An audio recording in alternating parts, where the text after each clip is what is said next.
Hello, welcome, नमस्कार। And हमने start करी थी सीटेट की series.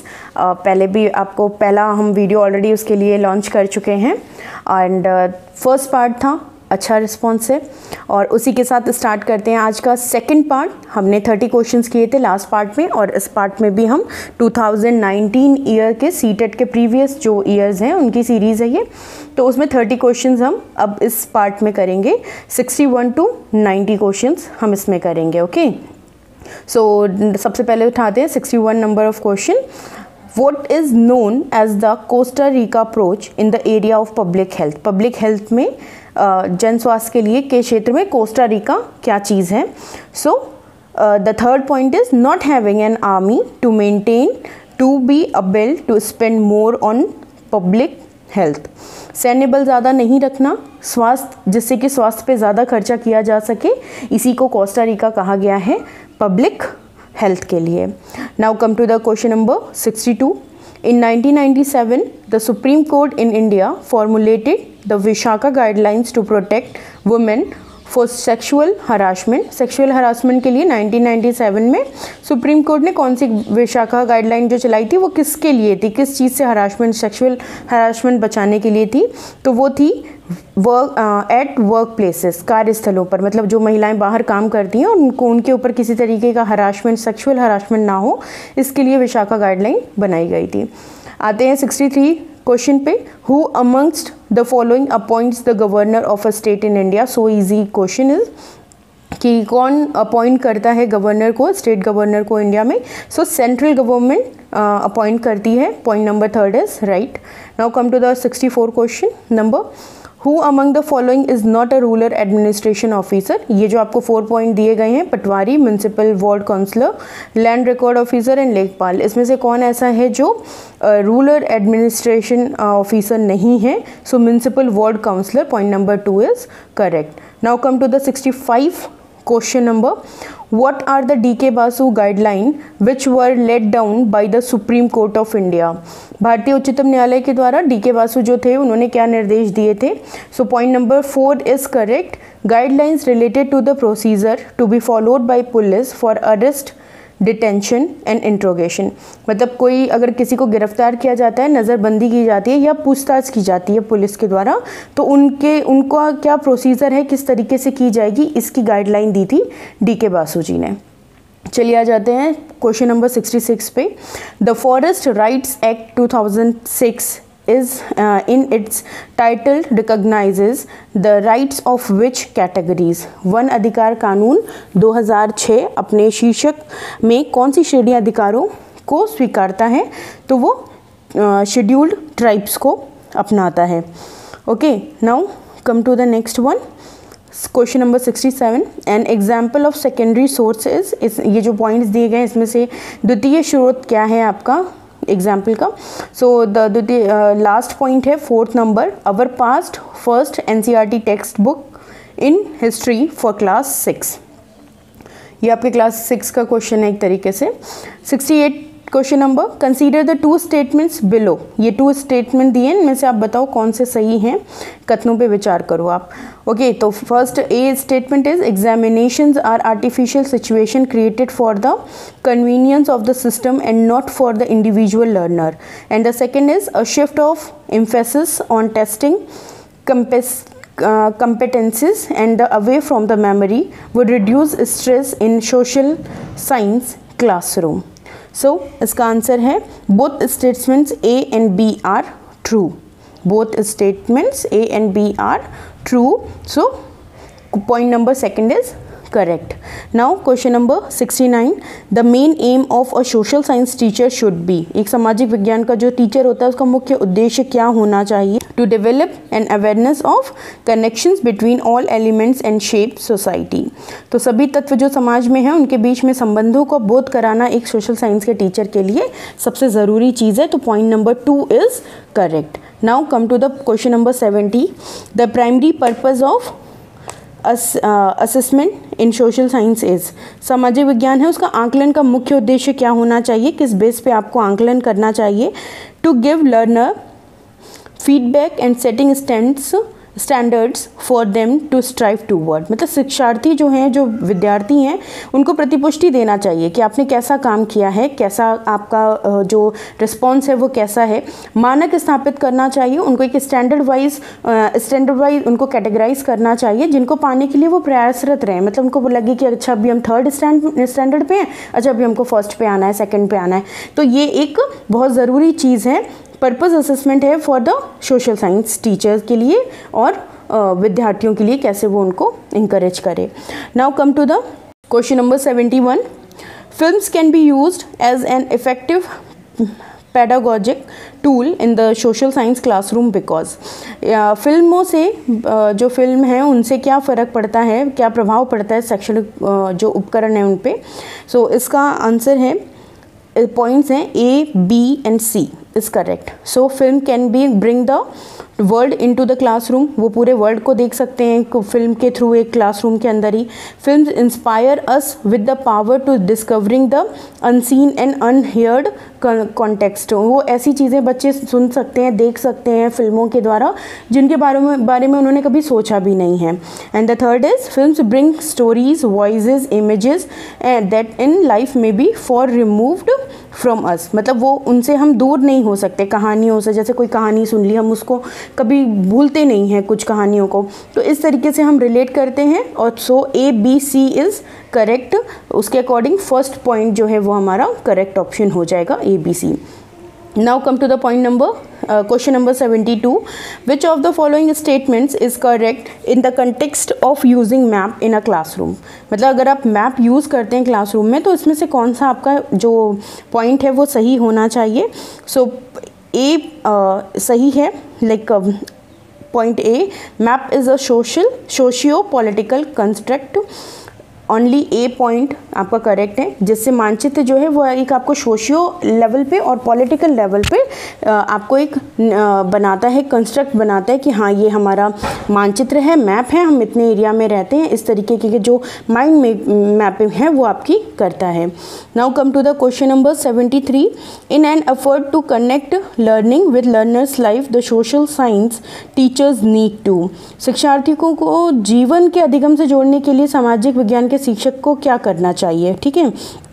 So B and C is correct. Point to out the personal and family background of the learners in the class, मतलब उनको बताना चाहिए कि कौन किस पर्सनालिटी, कौन किस बैकग्राउंड से आ रहा है, यहाँ पे किस तरीके से लोग एक दूसरे से बिहेव करते हैं, उनको निजी तौर पे उनको पर्सनली उनको इंडिकेट करना।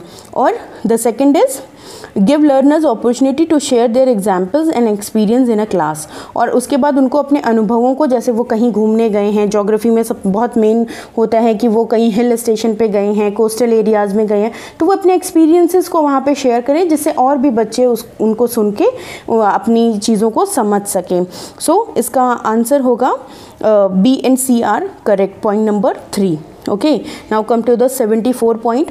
While teaching history, genealogy chart is used to, जो एक वंशावली चार्ट कहते हैं उसको हम हिस्ट्री में क्यों पढ़ते हैं, जैसे कि कौन किसका बेटा है, किसका कौन चाचा है, क्या रिलेशन है एक दूसरे में, इस हम वंशावली चार्ट को, इस जेनोलॉजी चार्ट को हमें पढ़ना क्यों ज़रूरी है।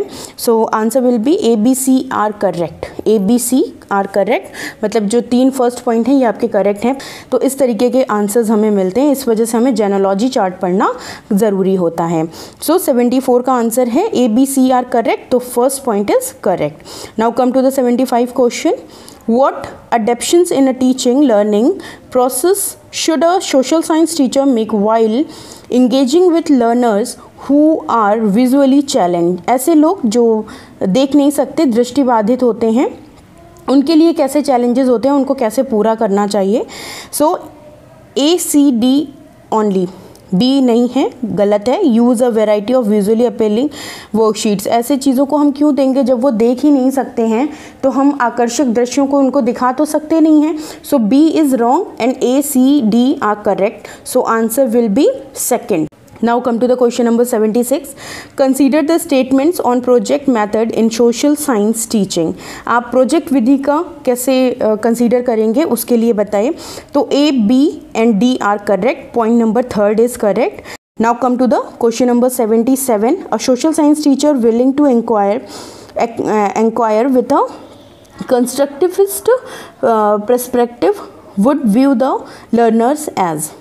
कौन जो अन्वेषण हैं, जो इच्छुक हैं, जो रचना कर रहे होते हैं सामाजिक विज्ञान की, शिक्षार्थियों में किस रूप से आप उसको देखेंगे? तो A, B and C only. Okay, A, B and C। So point number second is correct. आप इन तीनों चीज़ों से इच्छुक बना सकते हैं उस शिक्षार्थी को। Now come to the question number 78, which of the following may be helpful toward making social science curriculum more inclusive. आप कैसे सामाजिक विज्ञान को, जो इतना कहते हैं कि लेंदी है, चैप्टर्स हैं या जो भी पाठ्य चर्चा है, उसको आप कैसे छोटा करके और इंटरेस्टिंग बनाने की कोशिश करेंगे?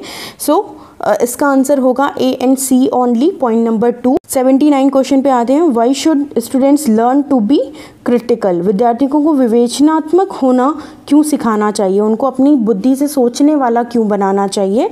So answer will be third, to understand how issues are related to their own lives. उनको सिखाना है कि जैसे आप पे परेशानी आती है, कुछ राजा थे और उनको जो उनके घर वाले थे वही उनको परेशान करते थे, तो इस तरीके से आपको उस सिचुएशन से कैसे बाहर आना चाहिए, इन सारी चीज़ों के साथ सिखाते हुए आगे बढ़ना है और उनको जो आस-पास की चीज़ें उनके साथ हो रही हैं उसके साथ रिलेट करके उनको सिखाना है। Now come to the 80 number of question. Select the example that represents diversity from the following examples.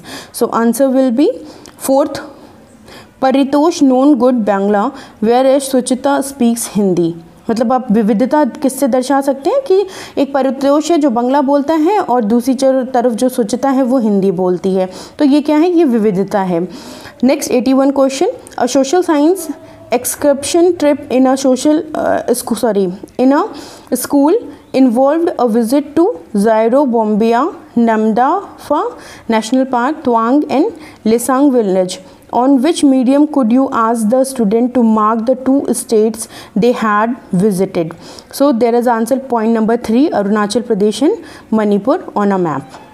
Now come to the 82 question number. Contemporary understanding of social science pedagogy encourages teachers to do all the following except. इसमें से कौन सी एक चीज़ों को छोड़ के आप सभी को करने के लिए प्रोत्साहित करेंगे? So answer is encourage learners to learn by reading local experiences of other and finding about their own. So ये first point is correct. Now come to the 83 number of question. The following is not an example of gender stereotyping. इसमें से कौन सी चीज़ है जो रूढ़िवादिता की stereotyping का उदाहरण example नहीं है? So while boys try to monopolize the class discussions, attention in given to both girls and boys to encourage participation. This is a correct answer, point number 3rd. Now come to the 84 question number. Effective teaching of social science would require. सामाजिक विज्ञान को प्रभावी बनाने के लिए क्या ज़रूरी है? So answer is B and D is correct, point number 3rd, B and D is correct. Now come to the 85 question number.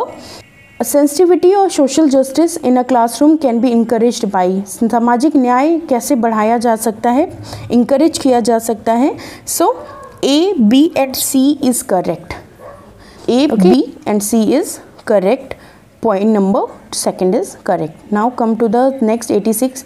Pedagogy of history would try to A, C, D is only correct.